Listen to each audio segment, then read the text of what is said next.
Mohanlal Jeethu Joseph കൂട്ടുകെട്ടിൽ പുറത്തിറങ്ങിയ നേര് മികച്ച പ്രേക്ഷക പ്രതികരണം നേടി പ്രദർശനം തുടരുകയാണ്. ഈ സാഹചര്യത്തിൽ മോഹൻലാലിന്റേതായി വരാനിരിക്കുന്ന സിനിമകളും ചർച്ചയാകുന്നുണ്ട്. അക്കൂട്ടത്തിൽ ഒന്നാണ് ജീത്തു ജോസഫിന്റെ തന്നെ സംവിധാനത്തിൽ ഒരുങ്ങുന്ന ഒരു സ്പൈ ത്രില്ലർ ചിത്രം റാം. തൃഷയാണ് ചിത്രത്തിൽ നായികയായി എത്തുന്നത്. 2019 ഷൂട്ടിംഗ് ആരംഭിച്ച ചിത്രം കോവിഡ് കാലത്ത് മുടങ്ങുകയായിരുന്നു.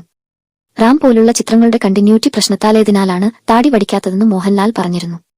ഇതെല്ലാം ചേർത്തുള്ള ചോദ്യങ്ങൾക്ക് മറുപടി നൽകുകയാണ് ഇപ്പോൾ സംവിധായകൻ ജീത്തു ജോസഫ്. ഖത്തറിലെ സുനോ റേഡിയോയ്ക്ക് നൽകിയ അഭിമുഖത്തിലാണ് ജീത്തു ജോസഫ് റാമിനെ കുറിച്ച് സംസാരിച്ചത്. റാമിന്റെ നിർമ്മാണ ചെലവിനെക്കുറിച്ചും ജീത്തു സംസാരിക്കുന്നുണ്ട്.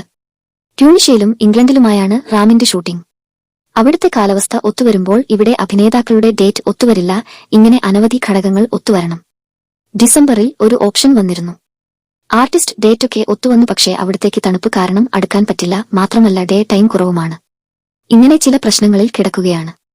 റാമിലെ മോഹൻലാലിന്റെ ക്യാരക്ടർ ഒരു ആക്ഷൻ ഹീറോ ആണെങ്കിലും അതിൽ ഇമോഷണലും മറ്റുമുണ്ട്. ആ ക്യാരക്ടറിന്റെ പേഴ്സണലായ കാര്യങ്ങളുണ്ട്. അങ്ങനെ പേഴ്സണൽ കാര്യങ്ങളിൽ നിന്നുള്ള ഒരു കാര്യത്തിനു വേണ്ടി ആ ക്യാരക്ടർ ഒരു മിഷൻ വേണ്ടി ഇറങ്ങിത്തിരിക്കുന്നു.